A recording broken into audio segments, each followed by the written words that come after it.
Presiden Amerika Syarikat Donald Trump hari ini mencipta sejarah sebagai Presiden pertama Amerika Syarikat mengiktiraf secara rasmi Baitul Maqdis sebagai ibu negara Israel. Pada masa yang sama, beliau mengumumkan plan memindahkan pejabat kedutaan Amerika Syarikat dari Tel Aviv ke Baitul Maqdis. Bagaimanapun, Trump mengakui pengiktirafan ini tidak akan mengubah status quo Baitul Maqdis sebagai kota suci kepada tiga agama.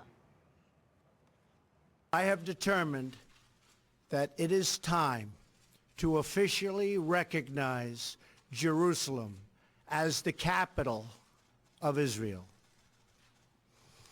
While previous presidents have made this a major campaign promise, they failed to deliver. Today, I am delivering. I've judged this course of action to be in the best interests of the United States of America and the pursuit of peace between Israel and the Palestinians.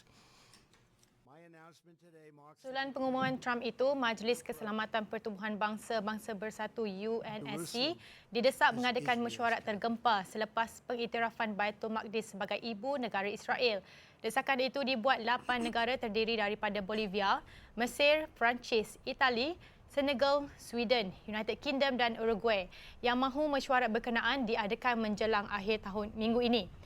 Waktu mesyuarat itu bagaimanapun masih belum ditetapkan oleh Jepun yang ketika ini menyandang jawatan Presiden Majlis berkenaan. Setiausaha Agung PBB Antonio Guterres berkata, status Baitul Maqdis hanya boleh diselesaikan menerusi rundingan secara langsung di antara Israel dan Palestin. Katanya secara sukarela konsisten membantah sebarang pendekatan pelbagai negara yang diambil sebelum ini.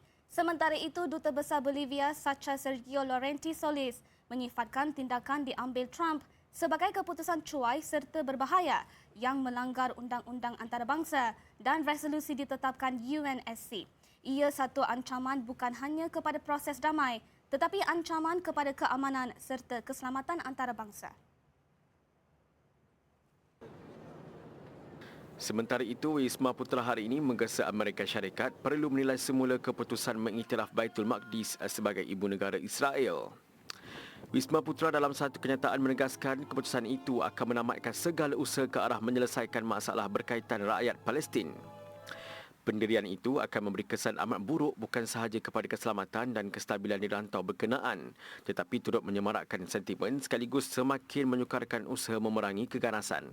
Malaysia menegaskan bahawa Baitul Maqdis adalah teras kepada perjuangan rakyat Palestin dan meminta semua negara anggota Pertubuhan Bangsa Bersatu supaya tidak mengiktiraf sebarang perubahan dalam persempadanan PRA 1967, termasuk yang berkaitan dengan Baitul Maqdis. Sebarang percubaan untuk mengiktiraf Baitul Maqdis sebagai ibu negara Israel, mewujudkan atau memindahkan perwakilan diplomatik ke bandar itu dianggap sebagai pencerobohan bukan sahaja terhadap Arab dan umat Islam, tetapi juga melanggar hak umat Islam serta penganut Kristian. Ia juga melanggar hak kewarganegaraan penduduk Palestin termasuk hak mereka untuk menentukan sendiri masa depan dan pelanggaran undang-undang antarabangsa yang dahsyat termasuk resolusi Majlis Keselamatan.